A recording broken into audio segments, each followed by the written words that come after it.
Welcome, sir. Welcome to Thank you. Tathastu Institute of Defense Services. Sir, there are a lot of myths and questions associated with the SSB process. So, there are a lot of questions. So, the first question that comes in the mind of every aspirant is that is SSB the very toughest interview? Is it really one of the toughest interview? Umang, let me tell you that all interviews are tough. There is no doubt on that. But this is the toughest. We can call it the toughest is firstly because the predictability of the result is not known to anyone. Even the candidates, when they get rejected, they are not very sure that why they have got rejected. So there are a number of reasons of that. And the first reason is that in the SSB, the selection is based on the right fit. And it is not the best fit. Now we have to understand what is the difference between the right fit and the best fit. Now, for example, there are 20 candidates in a group. Now, out of that, there are 15 qualities, officer-like qualities, which are required.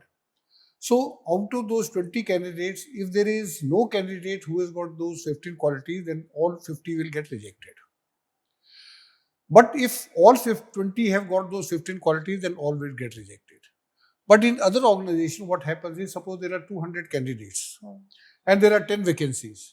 So they will take best 10 out of them.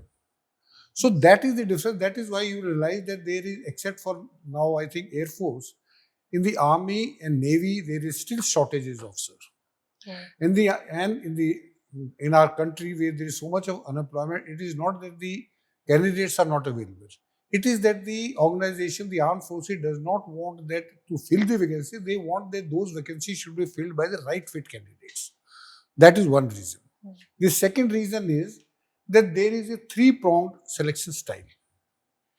Now, as you may be aware, firstly, when the candidates they go, there is a screening test. Yes, sir. Now, that is itself is a difficult test. Now, after that, there are 3 levels of test. One is the psychology test, where the psychologist is involved. Another are in the psychology test, there are 4 tests. Then there are GTO task where there are 9 tests. And then finally is the interview. So if you count all these, there are about 14 tests. Now there are 3 different people who are assessing you differently.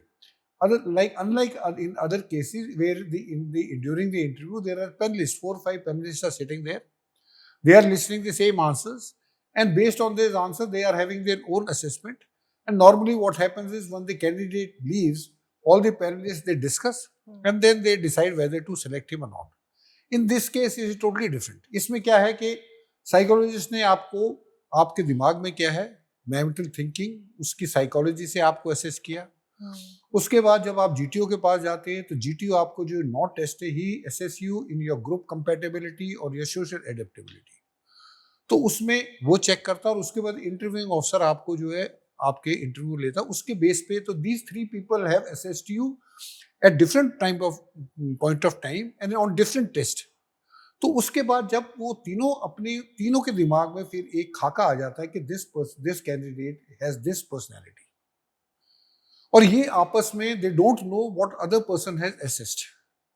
They don't interact with that. They only interact during the conference.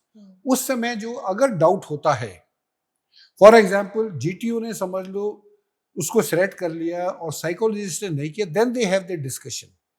And then during conference, they may ask 1 or 2 more questions to the candidate to confirm to select him or reject him. So, unlike other interviews, there are 3 people who are assessing you on different tests at different point of time. That is the second reason why it is the toughest. So there should be a link between what you're thinking, what you're speaking, and what you are acting. Exactly. Only when there's a sync between all 3, yes, there are higher chances of getting selected. You should be the same personality in front of all the 3. If the personality, in say for example, the psychologist in front of psychologist, based on your tests, written tests, he has made an image of your personality, but that image is not matching with the image of a GTO. Then the students candidate get rejected. That is the main reason for getting rejected. Now the third is there is a term known as mansa karma vachna. Now, Mansa is related to what you're thinking. That is, the psychologist will check you based on the tests. Then there is a karma. That is, in those 9 tests, the GTO will see how you behave. क्या कर्म करते हो आप. और उसके बाद वचन मतलब क्या बोलते हो.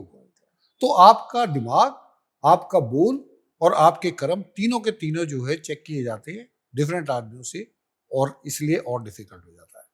और लास्ट में जो डिफिकल्टी लोगों को लगती है वो secrecy of the result, because you are only told whether you are selected और रिजेक्टेड. आपको ये नहीं बताया जाता कि आप क्यों सिलेक्ट हुए, क्यों रिजेक्ट हुए. तो as a result of that, जब कैंडिडेट दोबारा जाता है एसएसबी के लिए, तो वो सिर्फ अपनी सोच के, अपने इंट्रोस्पेक्शन के हिसाब से जाता है, और वो वहां जाके फिर उसको ये नहीं पता हो तो किस चीज में उसको इंप्रूव करना चाहिए. वो अपने ही इंट्रोस्पेक्शन है, कई दफे वो ठीक हो जाती है, कई दफे वो गलत हो जाती है.